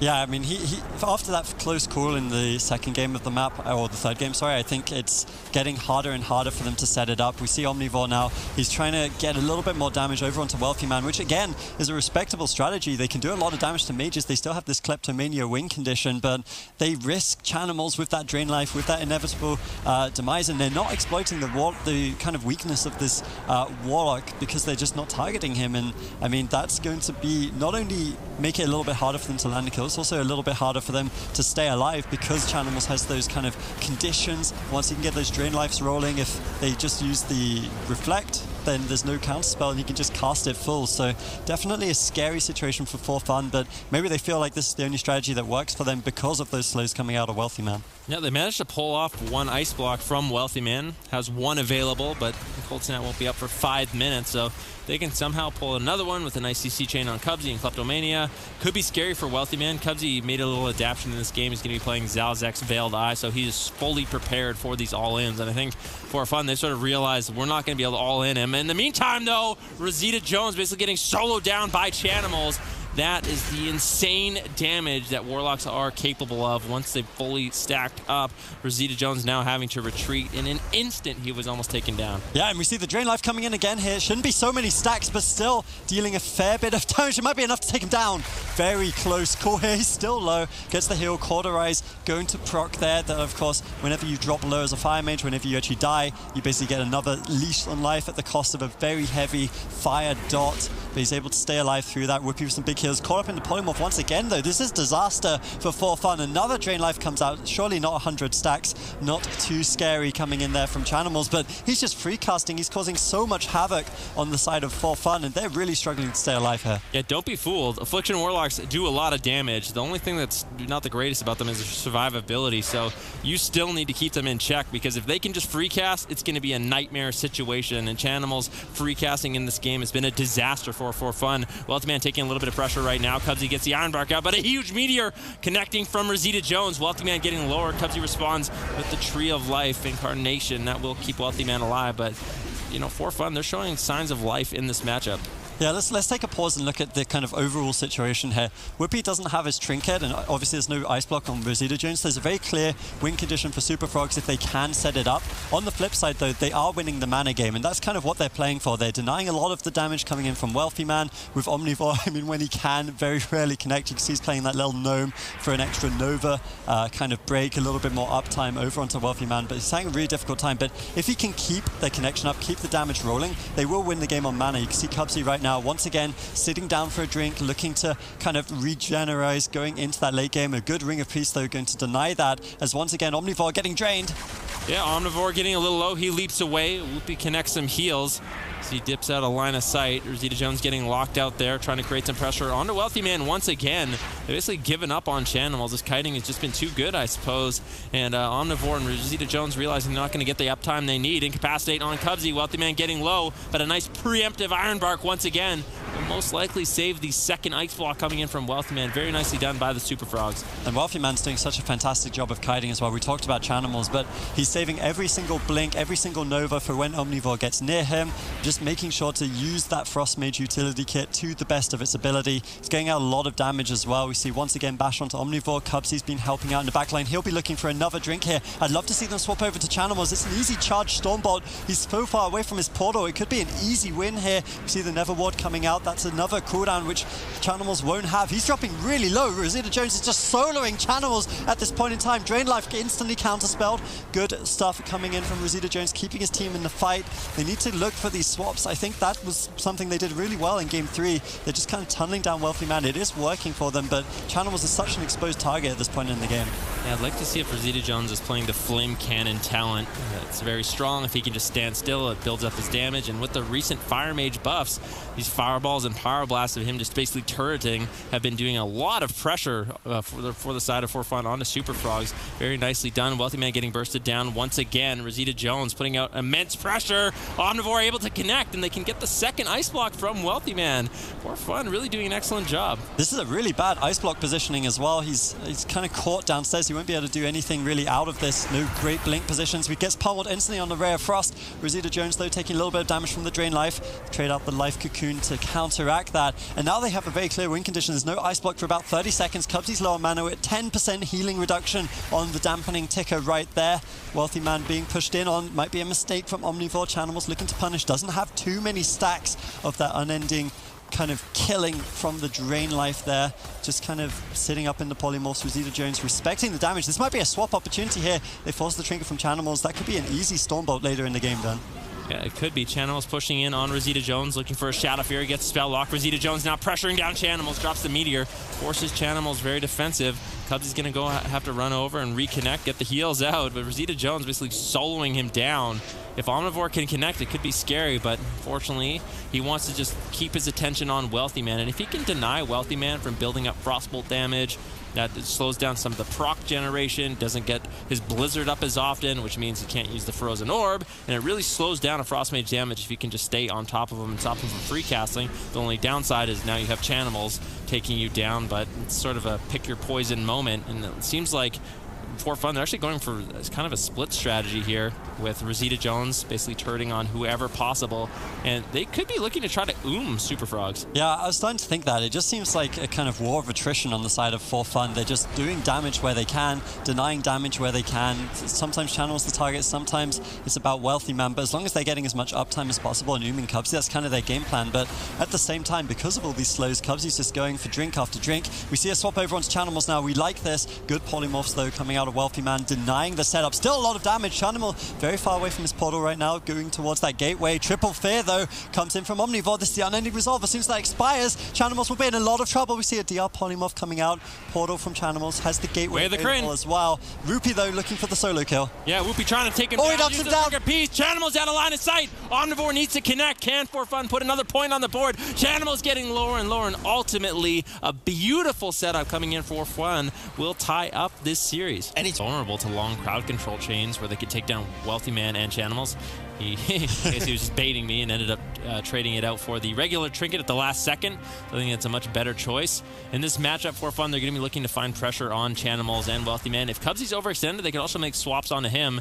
So For Fun really can just pick their target at this point. We've seen a couple of competitors making those last-minute swaps. I really start to wonder if they're trolling us, trying to bait us into the wrong conversation here. But swapping back to that trinket, obviously the standard choice for Cubsy. And I mean, this is our first Game 5 of the day. Either team, of course, looking to go through to Championship Sunday. Comes down to this composition advantage or map pick for Super Frogs. They're tunneling down Omnivore. That Assassination Rogue, of course, going to do so much work. Has the wound poison for the healing reduction. Just does a lot of damage himself as well. They make a little swap over onto Whoopi here, but a preemptive reverse magic, or diffuse magic rather, from the Mistweaver Monk will mitigate a lot of that incoming damage. Yeah, that was a very nice play. They make a big swap on Whoopi, now into a Cyclone. Channel's doing a great job spreading out his pressure onto both Omnivore and Whoopi. Whoopi should be able to reset, though, if he wants to pull the trigger with the Way of the Crane. Is going to use it. That should be a full top, unless Channels can land a Cyclone, and he finds it on Omnivore. Now Whoopi's not going to be able to get out that additional healing onto Omnivore. Meantime, Wealthy Man, he trades out his evasion, taking quite a bit of burst damage. Wealthy Man getting lower and lower now. Cubsy's still caught in the polymorph. This could be... He's actually stuck in a stun right now. He doesn't have anything. Cloak of Shadows gets used. Cubsy has to trinket out to keep him alive, and this isn't looking bad at all for Fun. Yeah, I mean, it's starting to look better and better. Omnivore hiding behind the pillar should be able to just get topped off here by Whoopi, and I mean, I don't mind this composition coming out of For Fun. I actually think that Warrior Mage is one of the more scary compositions that you can play. You don't have that hybrid healing. You're definitely a bit of a glass cannon, which we might see come back to bite them here as Omnivore gets caught up. Full root beam over onto Whoopi. Doesn't have that Way of the Crane active. Long crowd control chain. No peels coming out of Rosita Jones as he's shooting up Cubsy. Not going to be able to achieve too much with that Omnivore behind the pillar. Gets the Life Cocoon, line of sights those low Cyclones coming in from Channimals. Should be enough to keep him up for now, but still, the damage is there. The threat is there for fun. If they can set up one more opening, Cubsy doesn't have a trinket. Yeah, Rosita Jones getting out some pressure with the Meteor on Wealthy Man. Whoopie looking to top his team off with this Thunder Focus T that's going to allow him to basically free cast. It's on a minute cooldown, so that's no longer going to be available as a tool. Omnivore really doesn't have anything. No trinket, no die by the sword, no nothing. If they can get a CC chain on Whoopie, this could be scary. Omnivore caught into the kidney shot. Rosita Jones just free casting fireballs on Wealthy Man, looking for some damage. He needs to find crowd control on Cubsy, though, if he wants to allow his team to get some damage out. Yeah, Wealthy Man, though, caught up in the full stun, and he ends up falling. Super Frogs eliminated from the competition. They should have stuck with the Affliction, Warlock, Rich. They're Casca instead of Milkman. Will Casca be the angel that his team needs? We'll find out now. Yeah, we'll have to see the Rejects leading with the Turbo Cleave, the Holy Pally Turbo Cleave. We'll have to see how that works out for them. Foxy and Dilly are middle map. They're going to be moving in. They're going to be very durable with the Resto Shaman of Casca. Casca's mana is going to be a lot better than Milkman's would have been as well, so that's one of the advantages they have with the Resto Shaman.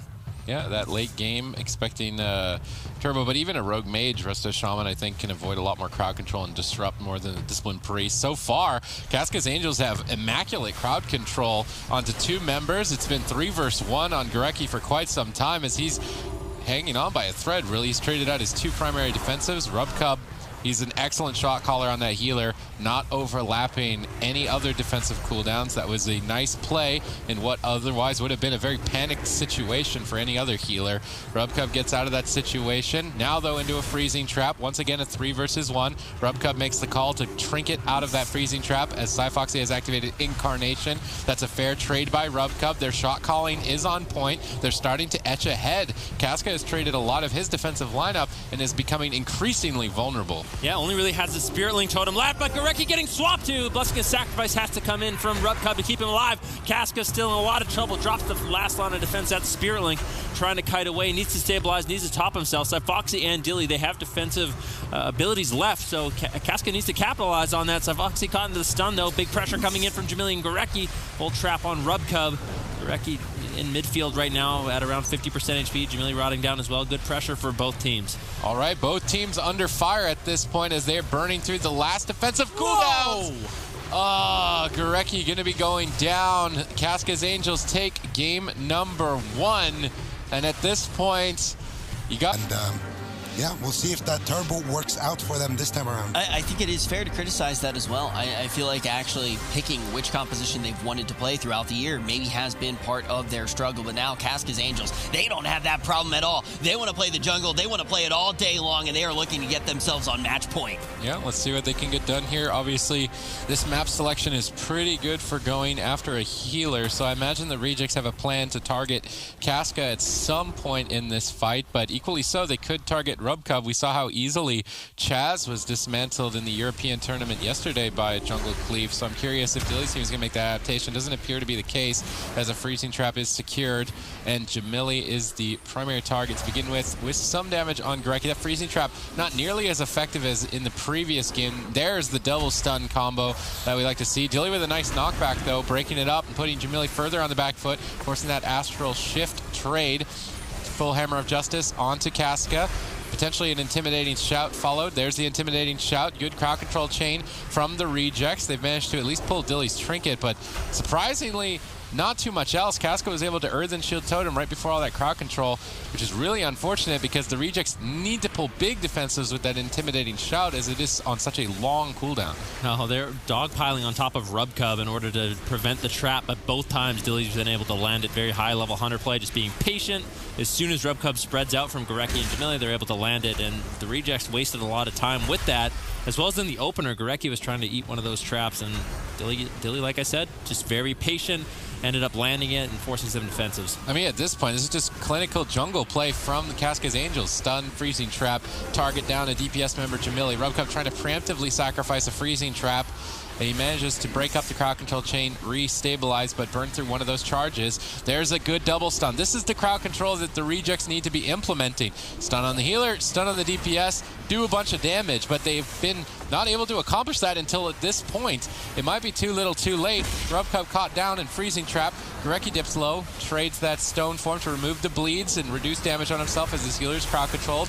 Well-timed Stone Form on his part. That's going to allow RubCub to more easily recover. They're waiting for those double stuns to come off cooldown. I would imagine RubCub is likely to charge at Casca here shortly. Yep, trying to get some pressure on Casca, but Dilly and Cyfoxy, they've been under pressure this entire game. Casca gets interrupted. Cyfoxy getting bursted down, a lot of pressure. There's a stun. RubCub move again. Dilly traps him up, though, preventing the Hammer of Justice onto Casca. That was really nicely done by Dilly, denying the kill attempt from the rejects, and now Casca's Angels can get aggressive onto Jamili, onto Gorecki. Full bash on RubCub. He's not able to get away. Jamili trying to heal himself up the best he can, but under fire.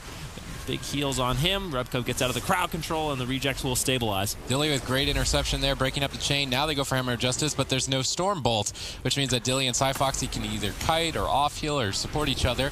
Good chain with the Intimidating Shout and Storm Bolt. This could be devastating for Cyfoxy if they can squeak in a little bit more damage, but Cyfoxy able to reverse the pressure, stunning up Jamili while his healer is Freezing Trap, putting him even further behind, forcing that Astral Shift before the incarnation of Cyfoxy, which is available in 30 seconds. That moment is when Casca's Angels will strike and look to end the game. It's going to be all on RubCub's shoulders when that moment comes along. Yeah, RubCub in a lot of trouble, though. Nice Earthen Shield Totem denying some of the healing coming in from RubCub's Avenging Wrath. Very high-level Shaman play, denying RubCub, allowing the heals on himself, forcing out the Divine Shield, and now Casca's Angels, they have a clear win condition. No Divine Shield available. Blessing of Sacrifice, I think, is still on a cooldown. There's a full trap. RubCub can trinket out, keep Jamili alive. Casca into the Hammer of Justice. Cyfoxy.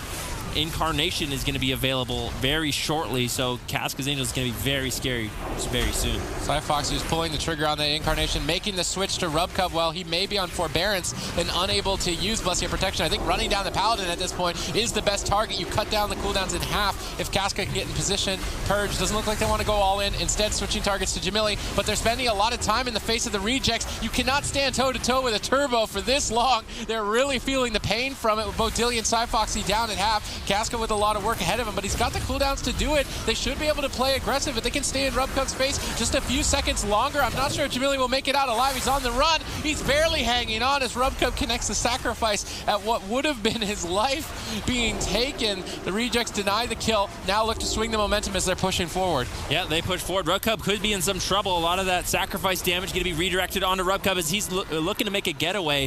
Full stun onto Casca. Hammer of Justice on Cyfoxy as well. Dilly's on top of RubCub, lands the trap. Jamili in a 1v3 situation, uses the Astral Shift, trying to be tanky, trying to heal himself up. RubCub has no CC breaks. If they can continue this chain, they can take Jamili down. Managed to pull out the defensive cooldown, but not the kill. RubCub able to land some heals. Yeah, I mean, that's the last defensive cooldown between both RubCub and Jamili. They have decent pressure on Cyfoxy, maybe a surprise kill. Getting caught out in center field. Still taking a lot of pressure. Jamili's just going to stay on target. One win shear on Casca. Could be the end of the match. They go for the Storm Bolt. Casca decides to not trinket. It's a risky decision. Dilly moves over to get the last trap, and he pre-sacrificed it. Nice read by RubCub. The rejects are finally starting to get back in this fight, but now they'll switch to RubCub. They got him locked in the stun. He decides to Blessing of Protection that. He's burning through his cooldowns.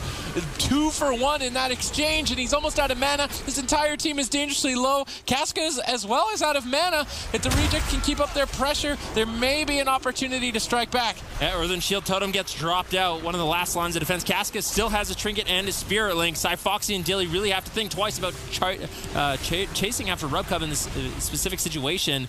Dilly looking to do some damage over on a Gorecki, but he's going to be so durable. Cyfoxy under fire. Jamili pulling back to RubCub as Casca's Angels move in for the final CC that could close out this game.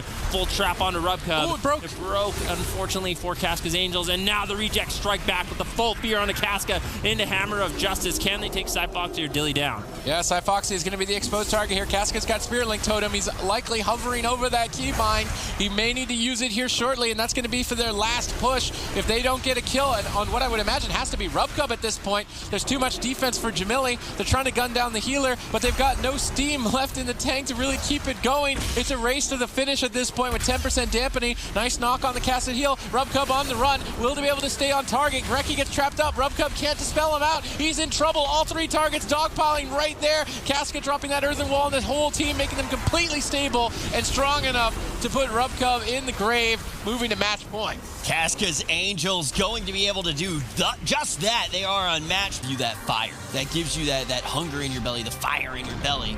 And we're going to see if that comes to fruition here. Will Casca's Angels be able to close this out 3-0 in our last series of the day? You can tell this tournament means a lot to Dilly, as it's allegedly his final tournament. He wants to be able to finish in first, doing his best. His team has been performing phenomenally well, probably one of the most improved teams throughout the entire year, despite them not actually qualifying to BlizzCon.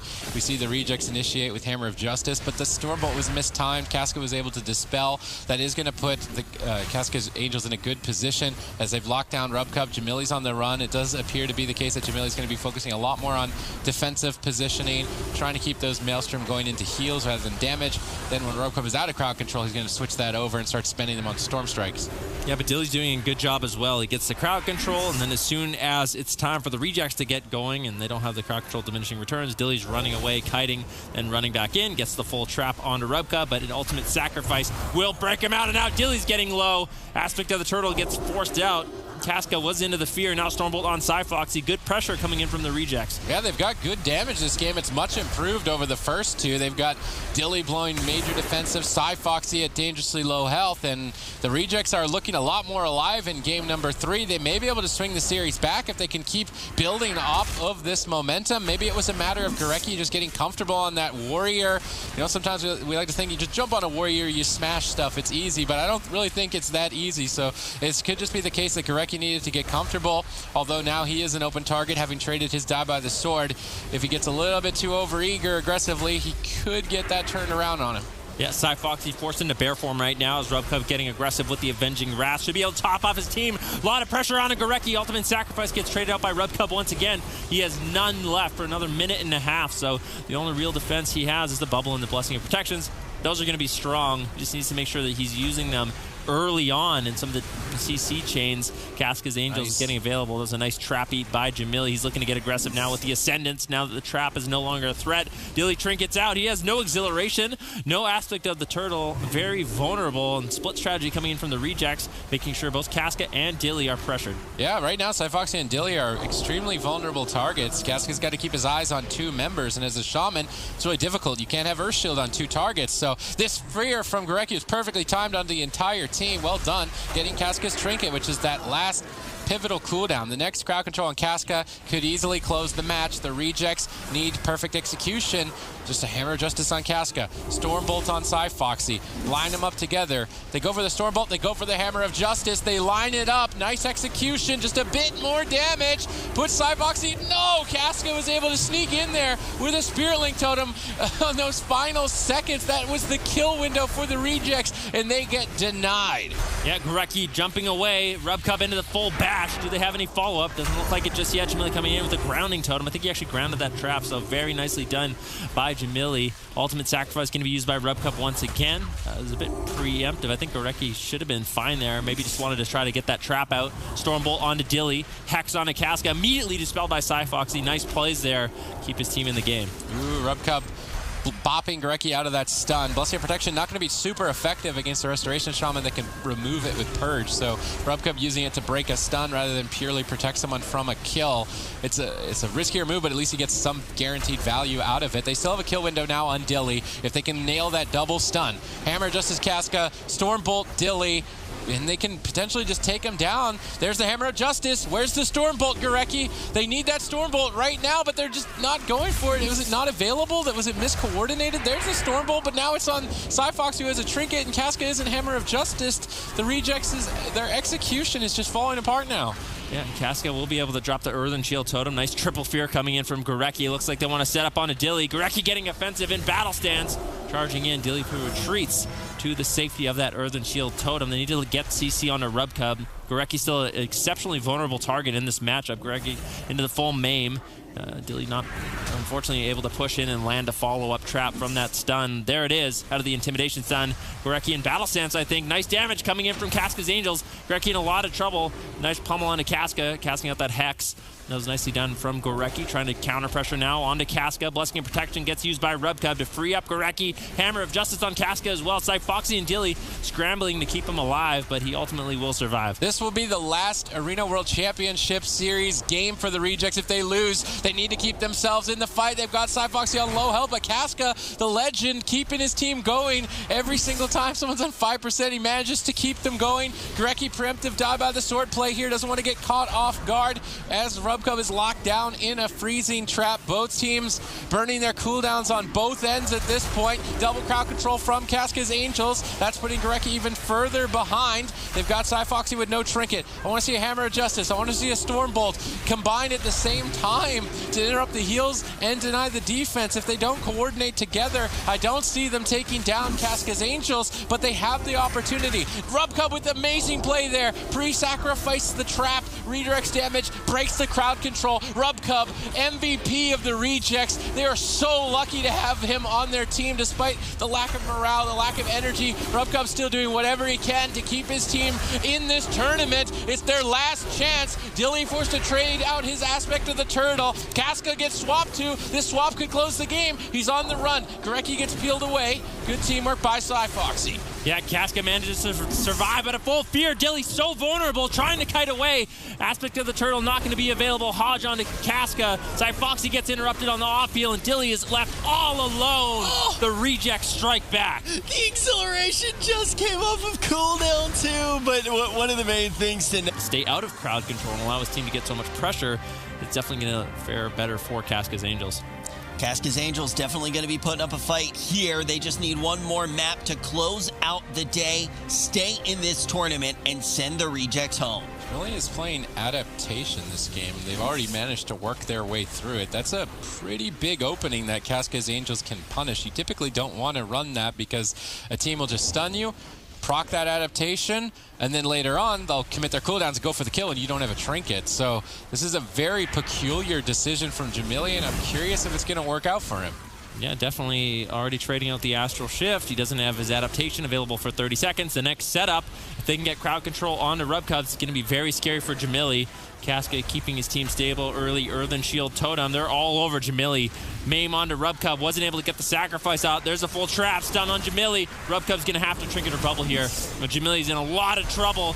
Gorecki trying to counter pressure the best he can. RMPal trinkets, as well as use the ultimate sacrifice at the last second to keep Jamili alive and stable. Avenging Crusader, RMPal really trademarking that ability where it increases the damage he does, and also that damage heals your whole team, and he loves to be aggressive in the face of his team. He has to be the morale booster for his team, leading the charge towards Cyfoxy and Dilly, developing a lot of pressure right now, but Casca deflects. Jamili now still on the back foot. RMPal has multiple ways to break stuns. He pre-sacrifices the trap. RMPal, the legend. Yeah, excellently done. Manages to hold on to his bubble because of that, but he gets interrupted. They make a swap on RMPal. A lot of that bleed damage from Jamili is being redirected onto RMPal. He needs to keep himself alive. Cyfoxy under fire, though. Casca getting low as well. He has to play catch-up. Has the Astral Shift, drops the Earthen Shield Totem, but he has no Ascendance. It's going to be difficult for him to stabilize. Finally, Gorecki and Jamili forced to retreat. He's able to get those casts off and top off Casca's Angels. This is still potentially the final tournament match for the Rejects. If they lose this, they will be out of the Arena World Championship Series for 2018, and they'll have to look to come back strong for 2019. They don't want that to have happen. It would be such a terrible tragedy to watch them go out with a fizzle with such powerful members. Jamili, RMPal, Gorecki, Roasties, they really deserve a better finish than this, and I'm hoping they can pull themselves together and nail this because they've been performing much better in the last game. Good crowd control initiation. Cyfoxy at low health on the run, ducking for cover. Casca able to sit through that though comfortably as a result of that good defensive play on Cyfoxy's part. Mana is not looking too good though for Casca. The Rejects have been doing an excellent job both defensively and offensively. RMPal playing it smart. Out of the intimidating shout, pushes in, gets the full Hammer of Justice, and that's where they're getting all this pressure from. Now full trap on RMPal. Jamili under fire once again. Cyfoxy putting out big pressure on him, but RMPal gets out of the crowd control. Should be able to stabilize Jamili, but they were able to get out the Astral Shift. A major cooldown from Jamili, and with that gone, it's going to be big damage in the next setup that RMPal's going to have to probably trinket or bubble.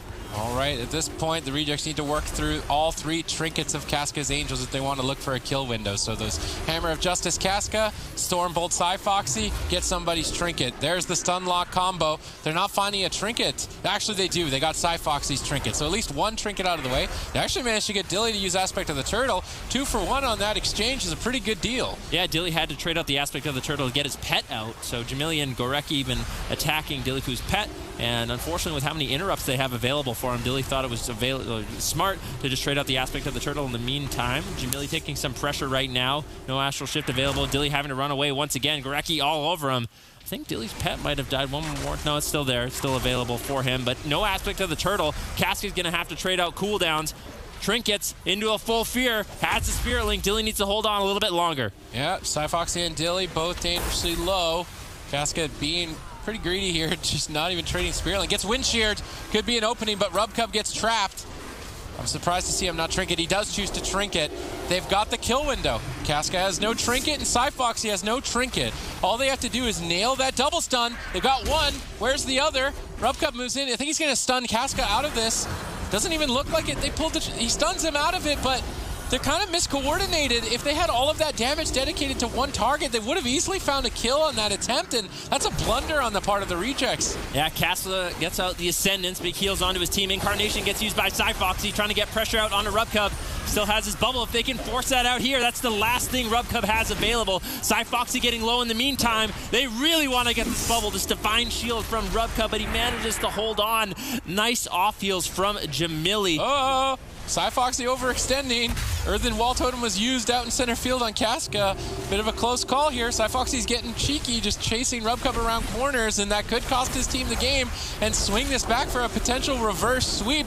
Dilly was looking dominant, but the Rejects are showing signs of life. Rubcub is just holding onto this Divine Shield forever. It's so annoying for Psyfoxy. Psyfoxy's committed so much time to get it, and he's not able to find it. Rubcub denies it. He pushes forward. Rubcub, the morale booster with his Avenging Crusader, leading the charge, trying to push Casca over the edge, but it's just not enough. Casca holds on, but Dilly is hanging off by a thread, disengaging, trying to stay in it. Rubcub has to Divine Shield. Dilly hanging on 5% still. Gorecki just not finding an execute. Hex needs to be dispelled. He barely catches it. I don't know how Casca's doing this. He's got almost no mana left. He's absolutely tapped on cooldowns, but he actually recovered. Yeah, Dilly manages to survive. They got the Divine Shield from Rubcub as well. We're at 5% dampening stun onto Casca. Psyfoxy's still very vulnerable. There's a trap onto Gorecki. So Dillypoo is really playing defensive now. Lands the trap on Gorecki, gets dispelled immediately, and now they don't have that trap available to get the CC from Rubcub. All right, ladies and gentlemen, at this point, we've just set foot into dampening. Both healers are tapped on mana. The cooldowns are running thin, but the Rejects are showing signs of life. The momentum is in their favor. If you're fans of the Rejects, you need to be cheering for them. If you're fans of Casca's Angels, you need to be cheering for them, because this could be potentially the final tournament match for either of these teams in this series, as they're putting everything on the line. Yeah, Rubcub low. Psyfoxy looking to close out this game. They are all over Rubcub. Casca pushing in as well. He gets low, 9% dampening. Psyfoxy there. Oh, no! Can he take him down?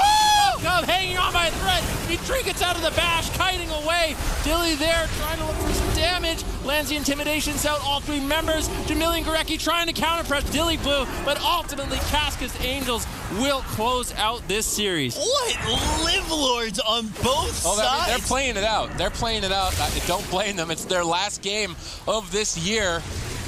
2 members alive. It's unlikely that they can pull this off, but at the same time, I don't want to turn the channel, because what if they do? It would be pretty spectacular. I think at this point, it's pretty unlikely. Gorecki leads him with Sharpened Blade. Might get a kill, at least 1 kill to his name. Casca's not even... Tournament, and the surprising thing is Super Frogs no longer are going to be in this tournament. One of the top 3 teams from North America, Method Orange and the Gosu crew, still going to find that matchup, that upper final matchup, and try probably to get that grand final rematch as well. For fun versus Casca's Angels, though. Do you guys have any predictions as to who will come out on top in this one, Zico? I would still, I think Dilly's going to do top 3 in his last tournament. Top 3, and then he either has to play against the Gosu crew or Method Orange. Yeah, whoever he plays is going to probably get smoked.